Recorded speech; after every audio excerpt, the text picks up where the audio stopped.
Professional football wasn't the same for me once I began to have the opportunity to speak at NFL chapels. All of the NFL teams have chapel services before their games, and so a few hours before game time, I had the opportunity to meet in a hotel conference room with a number of players, sometimes from our local team, sometimes from a visiting team. And the players were so intense. I mean, it was a lot more than a game to them. By the time that day was over, their career could be in jeopardy. Their income could be on the line. Sometimes what shape their body was in was on the line. And then because they often gave me 2 tickets, I would go to the stadium. And there I saw those wonderful, courteous New York fans. Yeah, they were out in the parking lot with their little grills having a party, passing their six-packs. And then they'd go into the stadium, and here's this guy. He's kind of the stereotypical football fan.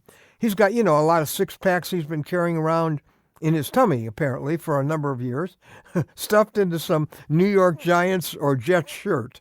He's got a Budweiser hat on. He's passing more down his way, and he's yelling and screaming. He knows all the players by their first name, of course, and, well, at least it sounds like it. And he knows how to play every play. He's very quick to criticize. Of course, because I know how intense it is for the guys on the field, because I've been with them, I just want to stand up and say, hey, buddy, why don't you just be quiet for a little while? Why don't you get out of the stands and get in the game? Let's see how you do. Look behind you right now. Maybe there's someone telling you that. I'm Ron Hutchcraft. I want to have a word with you today about get in the game. Now, a word for today from the Word of God comes from Ephesians chapter 4. I'm going to begin reading at verse 11. It was God who gave some to be apostles, some to be prophets, some to be evangelists, and some to be pastors and teachers. Now, why do we have all this here? Well, we're about to find out the reason why we have all these sermons you've heard in your life and all the Sunday school lessons you've ever heard and all these guys talking at you from radio. Why all of this? Why is this all happening? Here's why. It says to prepare God's people for works of service. See, that's why you've gotten all this input you've been getting spiritually all these years.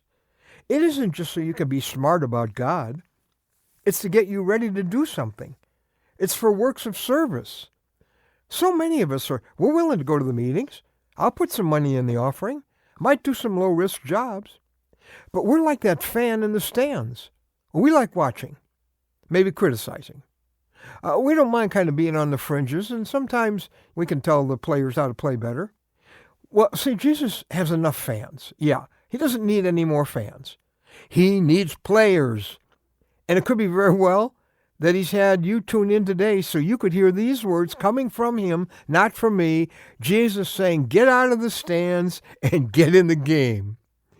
Someone has wisely said, in the first Reformation, the people of God were given the Word of God. Now a second Reformation is needed where the people of God will be given the work of God. See, God has work for you to do. Not just to go to Bible studies and attend meetings and sing the songs and support ministries, all good. It's time for you to play. There's someone only you can share Christ with. You're closer to that lost person than any other believer in the world. There's a group that maybe he wants to burden your heart for. There's someone who needs your time, needs your attention, needs your experience. In American Christianity, we like to assign all of it to a few spiritual athletes. We call them pastors, missionaries, youth leaders. How about this? How about they take all the risks for us? But Jesus says we're all to be out on a limb, taking risks to serve him. Why don't you be one of the heroes on the field? There are no heroes in the stands. Dare to say, Lord, what would you have me to do? You've spent enough time watching.